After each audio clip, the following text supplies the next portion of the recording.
Welcome back to A Celtic State of Mind. I'm Paul John Dykes, and tonight I'm joined by Ewan Martin, also known as Ewan Boy Martin, from the comment section of numerous Acsom bulletins and matchday bulletins. Ewan, we must win tonight's game. It is a historically tricky trip up to Pittodrie. We go up and we win the game. But that only tells half the story. Interested to know your thoughts on tonight. Get involved in the comment section. We'll bring as many of you into the conversation and the discussion as possible. It finished Celtic 3, Aberdeen 2. We're 2-0 up. Yeah. At half-time, it looked as though we were coasting. Cruising it. We're coasting. Aberdeen make the changes. If there was going to be a change made at half-time, we spoke about this, it would be because we're comfortable, a la the Motherwell game at the weekend. That was not to be. Aberdeen came out the traps in the second half.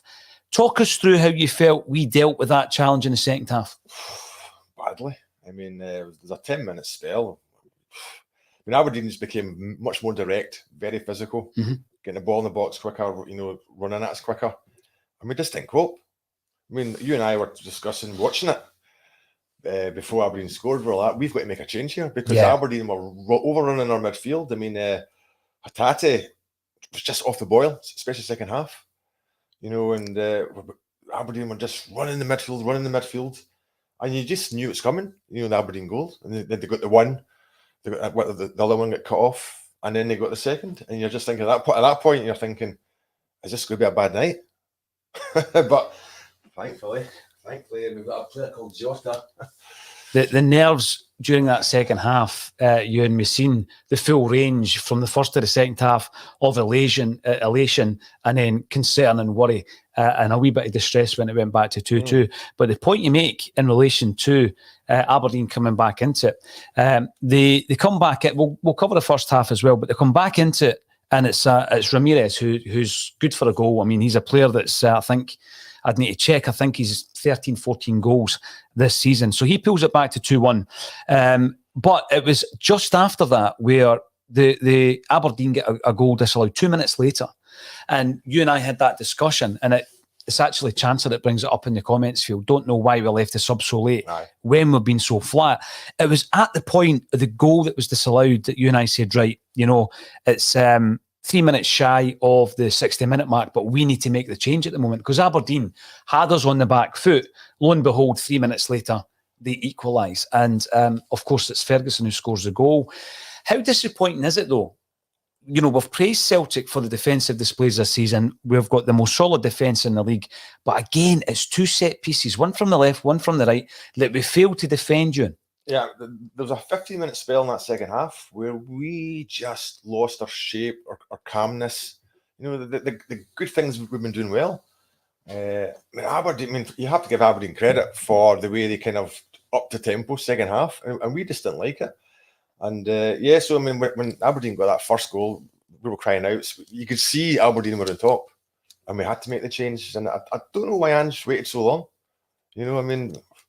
Again, when Aberdeen got the equaliser, at that point I'm thinking, oh my God, this could be a disaster tonight. Thankfully, we managed to run the park and go back in the lead straight away. But it was crying out for a change, as you said, after we lost the first goal. Yeah, I mean, during that period where we're a bit concerned and we lose a 2-goal lead, I turned around and said to you, we also need to praise the team for the character shown and getting our nose back in front, because it's at that point that you could capitulate. Aberdeen had been the far stronger side. They were bringing the game to Celtic. They pulled the 2-goal deficit back. Yet we go right up the park and we score again. I mean, you look at the performances of several of these players. They've been on fire. Abada's been on fire. Hatate hasn't had a bad game until tonight. But let's not forget about the performance of Jota. He scores a brace. He tries to score a third with an acrobatic effort. And for me, quite clearly, he's a guy who's enjoying his time at Celtic. How important is that goal, though, tonight at Pittodrie? Huge. It's massive here. If he didn't score then, Aberdeen were still in the front foot then. And the way the game was going, you would have said Aberdeen were the team that were going to get the third goal, not us. So, yeah, I mean, it's run up the park, bit of a bobbly around. I think, was it Ralston heads the ball back into the box. was talk of Aberdeen talking about maybe offside, but that was who was that? Abada who stopped in the play, but then Jota runs on, scores from it anyway. But I mean, yeah, it came at a massive time, and Jota, he was all over the park. He was back defending. Yeah, I mean, he put a shift in tonight, doing the dirty work as well. He had to do that tonight because unfortunately tonight there's a couple of players just not quite at it. They were off it completely. We'll talk about Hatate. I mean, it's difficult to criticise a player who has been so good since he came into the Celtic side. But I mean, coming from Japan, after the highs he's hit, it's natural to have a week enough, especially Petroji. You know, pitch wasn't great. You seen that? It was the ball was bobbling around, and it wasn't for a nice passing. You could see from the off, we struggled to. It seemed to suit Aberdeen. Aye, definitely. It suited Aberdeen. Not first half. I mean, first half Aberdeen were pretty poor, but second half they changed it, and fair play to them. You know, I mean, they made it hard, and that was a hard watch. I mean, that last 5-10 minutes, it was. That wasn't easy to watch. Well, Jock Spawning comes in on the YouTube to say that worried that we are still soft from cross balls. We did speak about that during the second half there, Ewan, and we're going to bring in as many of your comments as we possibly can. We're up at 1400 live watching the post-match, and I'll tell you what, it could have been a lot worse. We've won the game. We went up to Petroji. It's a journey back down. It is. And, you know, Aberdeen need every point. The pressure that Glass is under up there from the fans, you know, he is getting a fair bit of stick. And at 2-2, at that moment, they're in the ascendancy. Tonight was a classic example of a game that could have went wrong. I know. You know, I mean, we're top of the league again. Yeah, and then if we'd only last stay there for one game and then we drop points, we lose all that momentum, that belief.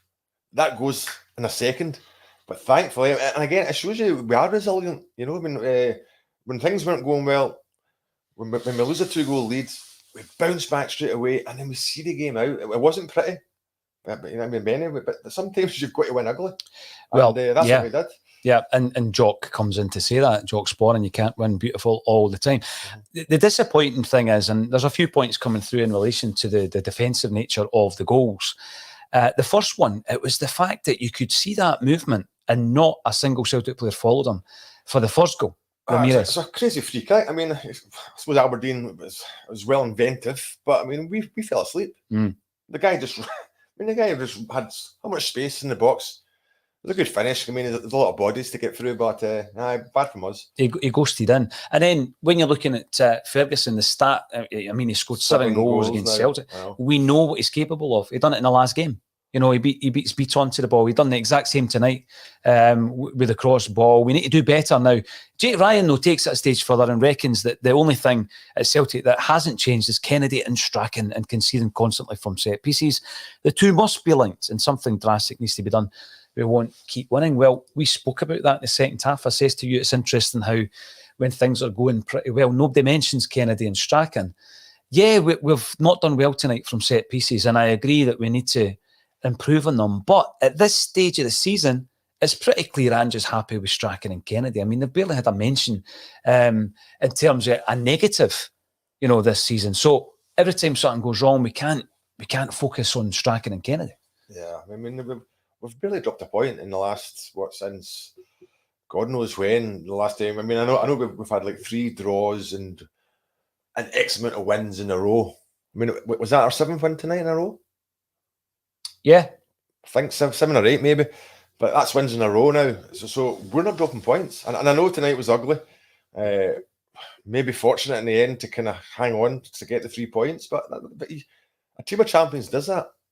You know, when things aren't going great, you still find a way. And tonight we found a way. Yeah, and this is when you realise how lucky it is to have a player like Jota. Because the guy was just, when the whole team's not playing great, we're not creating. Keeps wanting the ball. Keeps wanting the ball. But it's not just up front. He's coming back. He's fighting for it back and forward, back and forward. I mean, if there's a man of the match today, for me, it's hands down, it'd be Jota. Yeah. Patrick, Harold, a win's a win, absolutely. And Whiskey Foxtrot comes in to say Jota imperious. He was absolutely imperious. And if anyone was going to get another goal, it would have been him. It's decorating. Huge win, just shows nothing can ever be taken for granted.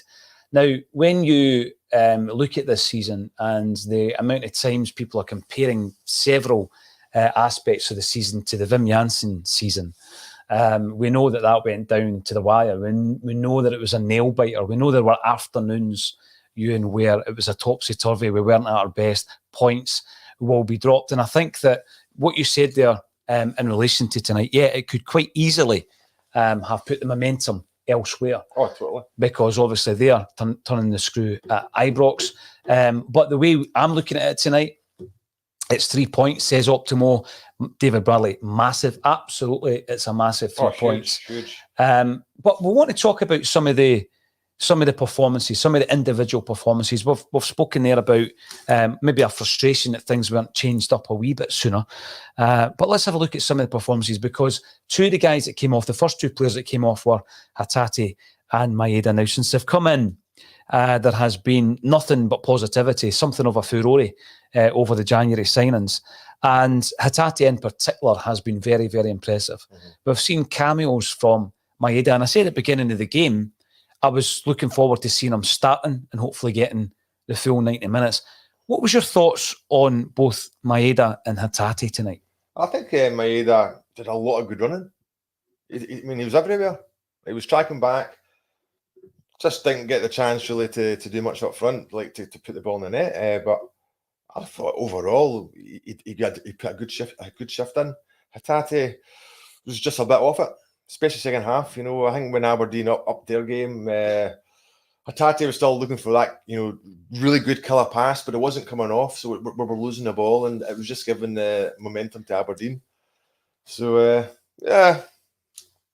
Hatate, he deserves a night a bit off it. And Maeda, I thought he actually did pretty good. I thought he did a lot of good running, a lot of good tracking back, made some good runs, good this and that, so he did all right. There was a few occasions I felt Maeda was going to get in behind Gallagher. He's maybe just not got the sharpness quite yet. Mm-hmm. He's played a full season. He's travelled for the qualifiers for his country also. So you've got to take that into account and think, well, you know what? He's going to get sharper. But you have the options on the bench. Now, Dan Byrne comes in via Facebook. See, we do bring the Facebook comments in, Dan. Thanks for joining us. Absolutely abysmal second half, says Dan. Looked dead on our feet, not for the first time this season. And it's at that stage, I think, that there was definitely a feeling, maybe at the 60-minute mark, we spoke about it when Aberdeen had their goal disallowed.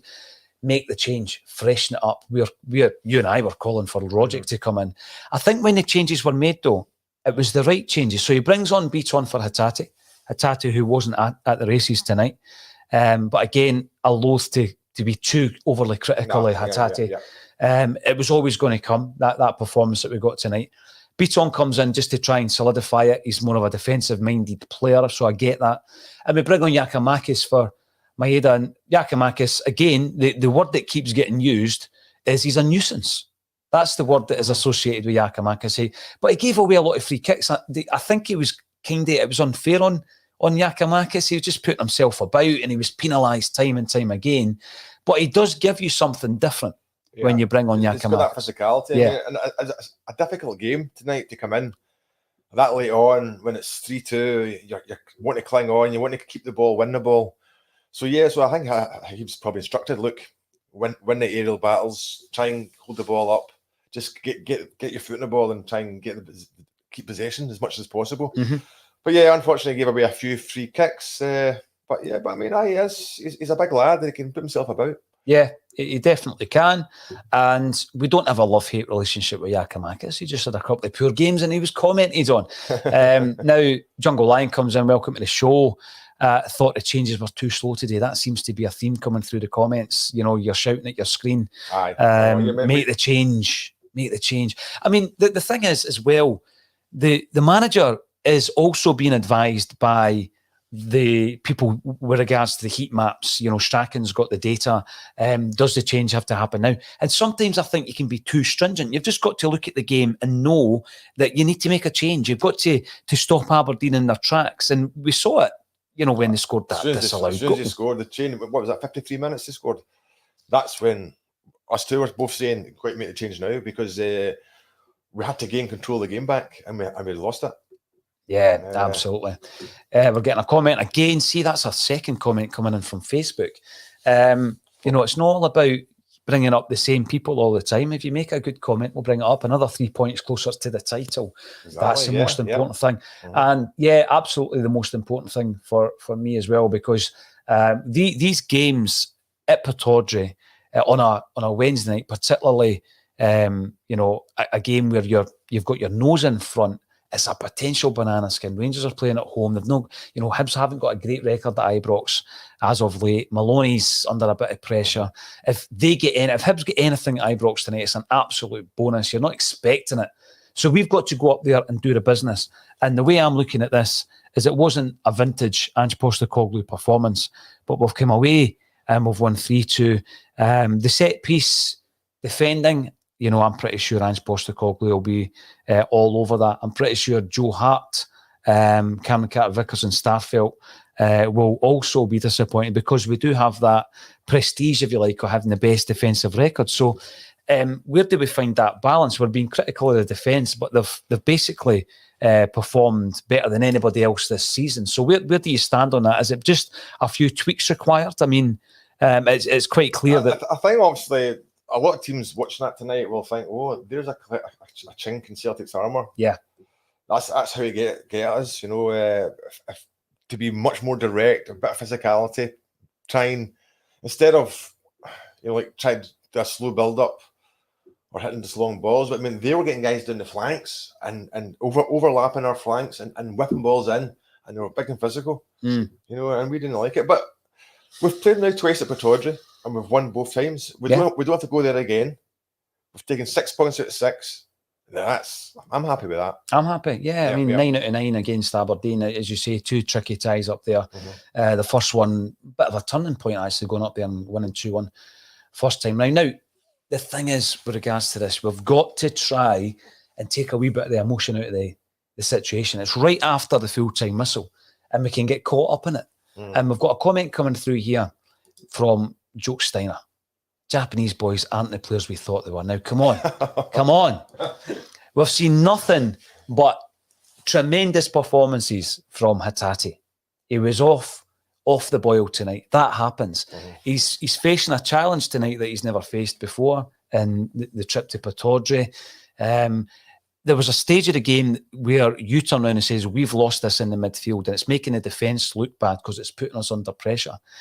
It was at that point that I thought, yeah, you've got to bring Hatate off. I mean, you'll learn from tonight, though. You've got to look at the positive out of that performance and say, well, you know what? He should learn from the fact that you don't go up to Pittodrie and it's all plain sailing and it's pretty football. Sometimes you've got to be in for a battle. It's a bit premature to be writing anybody off, is it not? No. And the great thing is, I mean, to learn from a mistake and a night when you don't drop points is great. I mean, it would have been disastrous if we dropped points tonight. It really would, because I think now, was it 12, 11 games left? Every game, I mean, it's the old saying, a cup final. Every game now, it's like a must win. We can't afford to drop anything. We've got to stay in front, keeps the pressure on that other lot, and it keeps us going in the right direction. So players like Hatate tonight, I think he'll take a pinch of salt. And he'll just look at it and say, look, boys, it was a rough night. We went at it tonight the way we should have been, but we got the job done. And at this stage, that's all that's important right now, getting the job done. We got the job done. Thanks, everybody, for tuning in. We're sitting at just over 2,100 live, which is astonishing on a Wednesday night on a Celtic State of Mind. I'm going to bring this wee comment up from Chris Thompson. Welcome to the show, Chris. You're commenting on YouTube. And for anybody who's out there watching us on YouTube, get subscribing, click the notifications bell. We've got loads of big content coming up, Acsom related. Chris felt like the last 2 games never happened, as bad as the Alloa and Hearts nonsense. Now, I get what you mean, because it wasn't. It was by far a vintage performance from Celtic. But and by the way, you can watch the post-match against Hearts and Alloa. I wasn't that ecstatic myself, after those games. But the most important thing is we're getting the wins. That's it. So you're not playing at your best, but you're at Pittodrie, which is a tough venue to go to, and we're coming away with a win. So let's look at maybe the character shown after the deflation of that equaliser to be able to get your noses back in front. As Tom Roderick said just the other day, we've had 10 years of this. It's not a new thing. You know what I mean? And so we know there's going to be bad results. So not bad results, bad performances. But as long as when you have a bad performance, you still get the 3 points. That's the character. That's how you win titles. Oh, yeah, you know, absolutely. And we know that. You can't always play beautiful football. No. You know, especially in February, rubbish weather, rubbish pitches. You know what I mean? It's miserable out there. You know, so you're not going to get beautiful football week in, week out. Well, the big thing is, prior to the game, I'm regaling you with the story of a Celtic fan, long-standing Celtic fan, who's been watching the team since the 1950s, speaking about how entertaining this team is. Now, it doesn't change like that. No. It doesn't change after one game. And we've got to kind of temper that a wee bit. Scott Anderson on Facebook, midweek game at Pittodrie. Only thing that matters is the 3 points. Not a vintage performance, but still scored 3 away from home. And most importantly, we won. Yep. So I absolutely subscribe to that, Scott. Yeah, I mean, we've been doing the post-match reactions now for a couple of seasons. And there have been occasions where you come in and the emotions are running so high that you can't really see the wood for the trees. But tonight, I'm just quite happy with the 3 points. Moravcik 25 is the same. 3 points, no injuries, momentum, confidence raised, job done. I actually thought tonight Greg Taylor had a good game. Yeah, let's talk about Greg Taylor. I don't know what everyone else thinks about Greg, but I thought he was really solid. I mean, I thought maybe Anthony Ralston was a bit more... Had a few more errors tonight on the other side, but I thought Greg Taylor was solid. Yeah, I did. And there's a bit in the second half. It was really good, quick feet in Aberdeen, attacking area. Yeah, so I mean, he's impressing me more and more. It was an excellent move, actually. It was Taylor, Callum McGregor, and Jota were up top, left-hand side. That's the area of the park where you want the ball, and they were keeping possession. The frustration for me is they're probably looking into that box thinking, where's my target? Where is my target in there? But you're right. I mean, Taylor was a massive part of that. It was a must-win game. We've gone up there and we have won the game. Facebook user is asking, why are you picking on Ralston? Who did offer anything in the second half? Well, that's maybe a conversation within the comments section because we haven't really had much to say so far about Tony Ralston. Quite a few comments have come in relation to Maeda. Now, at the beginning of the game, I was all for Maeda starting because I thought, Giakoumakis, he's one of these types of players who runs himself onto the ground. And, I wanted Maeda to start, Jota down the left, Abada down the right. You were fairly impressed with his performance, the way he put himself about. I think looking at him, he's a completely different character and the way that he plays the game is completely different to Giakoumakis. There's a wee bit of stick coming in for Maeda, but I mean, Ange Postecoglou knows this player. He's managed them. There was talk that he was actually on the top of his shopping list above Kyogo. Aye, but he just couldn't do it because of the timing. Yeah, because of the timing. So again, I'm not too concerned. He wasn't great tonight. If you look back at that game, I mean, if you look back and watch it again, you'll see the amount of running Maeda done. A lot of running, and all the time he came back, intercepted the ball, won the ball back. May have not done great things as a goal threat tonight, but he didn't. The service wasn't brilliant tonight for him. So no, I mean, I still think he did a good shift. He did a good shift. I mean, he's a totally different player from Giakoumakis, but I thought he was all right. I thought he was all right.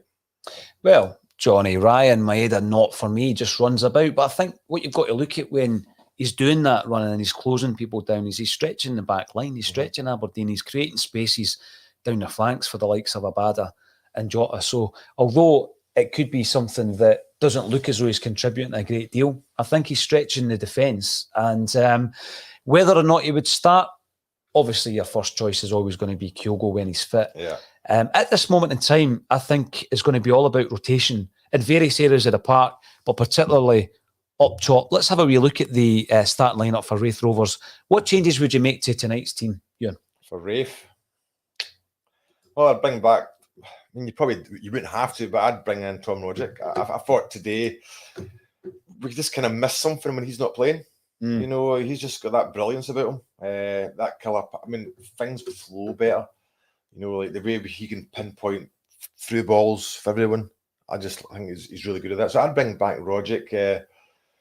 Will he rest McGregor and play Beaton? I'm not sure. McGregor will want to play. And then you got Maeda or Giakoumakis. Who do you go for? I think he might go for Giakoumakis. But it's hard to call what Ange will do. I mean, he's got options now. Yeah. So, yeah, we'll just have to wait and see. But, I mean, we won't take the game lightly. I mean, it's going to be a strong team no matter what. But, yeah, I mean, you might find Scales comes in, left back. But the big thing for me is we have played a few games in recent times against lower league opposition at home. And it's not been a bed of roses. You can go as far back as Brendan Rodgers in the 2 games against Alloa and St Mirren. And they've come in, I mean, St Mirren took the lead. We beat Alloa 2-0, but the goal came pretty late. And Craig Gordon probably should have been sent off for Kung Fu kicking Greg Spence. Then you look at the game against Dunfermline that went into extra time under Neil Lennon. And, you know, these teams, they can be very difficult to break down at times if they're well organised. And I just think that up top, there's been a suggestion that we could perhaps play Abada through the middle. If you were to do that, I think we just lose too much physicality. If you've got James A. Forrest on the right and Abada up top, you're losing the physicality that Giakoumakis brings to the table. A lot of people are saying that is running about enough for a first 11, but then there's the point coming through on Twitch from Snick67. Maeda kept a few balls alive today with his run and work rate. There was one occasion where he gets in behind the Aberdeen defence, keeps it in from going for a by kick, and he's basically pushing Aberdeen right up to their corner flag. Although they've got possession with the throw-in, there's nowhere for them to go. So he does a lot of this work that's maybe not as obvious. Scoring goals, if you're a striker, scoring goals is the thing we'll want him to see you do. But if you're not scoring goals, at least you're working hard for the team and doing something that's good for the team, which he done tonight. But we didn't really create much for him. I mean, I know we had some balls coming in here and there, but this is where I think when you got Tom Roderick in the team, you know, you get a much better ball to set players like Mayer up. Without the hindsight aspect of tonight, obviously we looked at the lineup when we done the pre-match, and we looked at some of the changes. It's quite clear that Ralston was a forced change for Juranovic. We haven't had any confirmation. Is there any word in Juranovic? No confirmation, unless anyone can update us on the comment section, because you can maybe see the post-match interviews with Ange Postecoglou. It seemed to be a forced move because he wasn't on the bench. But then, you know, O'Reilly comes in, Rogic is benched, and Maeda comes in for Giakoumakis. And we didn't disagree with the Maeda change at the beginning of the game. O'Reilly in for Rogic. O'Reilly's such a class player that you kind of tend to say, well, that's fair enough. But, you know, Rogic being rested, I think we did see a completely different flow to the game. How big a factor was the lack of a Tommy Rogic in there to that? Well, I just think he's become such an important part of the Ange system, the way we play. I mean, all right, you could say it didn't play against Rangers when we were fantastic. That's true. But look at the games when he has played and how good we've been, especially in difficult away venues. And Rogic has got a good record at Pittodrie. So, I mean, I was a bit disappointed that, well, would they come on in the last 5-10 minutes? But by that point, you know, just hold on to the lead. But I know I like Rogic to start most games, but I can understand Ange thinking, no, he needs a wee rest here and there. So, but we won. We won. I mean, we won the game. We won the game. So this isn't a negative post-match. We won the game, and I mean, we're all panicking in that second half. That's not a lie. I mean, I'm sitting there thinking, oh my God, we better not throw this away. But 90 minutes comes and goes, and we've got the 3 points. So. We showed the character, and if you win the game, you can't really question the decision of the gaffer, because he's won the game, so he's got it right. That's it. It wasn't a vintage performance. Egyptian King comes in to suggest that Juranovic had a knock in training, so that's why he was out. That's what I reckon as well. And Vincent O'Brien is saying on YouTube, Julian has to come back in the hoops. That there was talk about maybe playing him against Wraith Rovers. He wasn't even on the bench tonight. So that's 3 games in a row that we haven't seen Chris Julian. Is that a concern for you? We didn't really focus on it before the game. Is it a concern that Julian has taken over a year to get back? He's back in the squad. He's apparently fit. He's sitting on the bench for a couple of games, and then he disappears for the last 3 games. I mean, the performance against Rangers was such that it barely got a mention that Julian had dropped back out of the side, but we've not seen him since. So he wasn't on the bench against Motherwell. He wasn't on the bench again tonight. Do you have concerns about Julian? Totally. I mean, you must have. It's about so long. The fact that when he was on the bench, I think I was quite surprised because I thought he was still a while away from being match ready. But obviously, he was match ready. But now, with the last 2 games, he's just vanished totally, and nothing's been said. No, I mean, Ange's press conference, he says he's fine. He just needs to wait to get take his chance. But if he's not on the bench, he's not going to get a chance, is he? Well, see, the big thing about that is if you're on the bench, you must be fit enough to start the game because you could get thrown in at any moment. Exactly, yeah. So had there been an injury at that point, are you going to overlook Julian and put Welsh in at that point? So then he disappears. The journalist that asks Ange Postecoglou that question is a braver man or woman than I. Twitch comment coming in from a Croc950 who says, Cameron Carter-Vickers is so solid. Yeah, I agree with that. But there is a point here, and I think, and this isn't against Starfelt, by the way, but Croc950 says Scales might be an option as he's left-footed and 6'4". Scales has already stated that his preferred position is in the centre of defence on the left-hand side. I'd like to see him play there. We've seen him playing at left-back. We've seen him playing left wing back. I would like to see him starting in his preferred position. Why not play him against Wraith Rovers? Well, why not rest Starfield? That'd be the perfect game to do that. Yeah. A game where they shouldn't be tested too much at that position. So, yeah, get him out there, see how good he is. Here's another thing before we wrap up for tonight, but I want to bring this in from Pinball. Cameron Carter-Vickers hasn't had much in the way of criticism, certainly on this podcast. But Pinball reckons he's too small. I tell you what, see the amount of balls he wins just because of his positioning. He reads it so well. And I'm talking about aerial duels, where he doesn't even, his feet don't leave the ground. And he's beaten a lot bigger and more physical players, than himself. I think maybe the point is for the cross balls. I think that's maybe the point. We haven't seen him. I think ideally for me, I would love to, you're talking about the Scales being, 6'3" or 4. A bigger, more imposing centre half to be with Carter-Vickers. Because I'm not slating Starfelt, but he's not the tallest either. So and if we are vulnerable, which is shown tonight, cross ball, set plays, that's in the summer. I think that's a signing I'd like to see us go out to try and sign because I know Julian's a big defender, but we're talking earlier on about Julian got bullied. He doesn't like the physicality of certain players. So that's one player in the future I think we should try and sign. We go back to when we brought in Duffy and the Chris Ayer and Julian partnership was being questioned back then. When a player's out, it's the old, player getting better whilst he's not playing. And I do rate Julian, don't get me wrong, and I think he scored a lot of important goals for Celtic.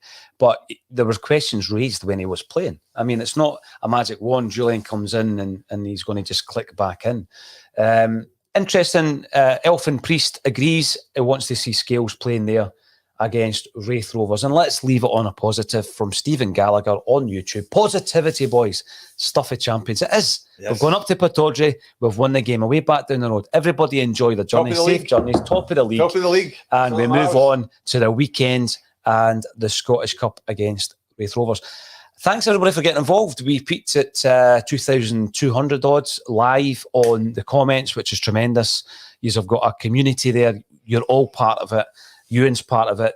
He's in the studio tonight. He'll be in the comments at the weekend. That's what it's all about.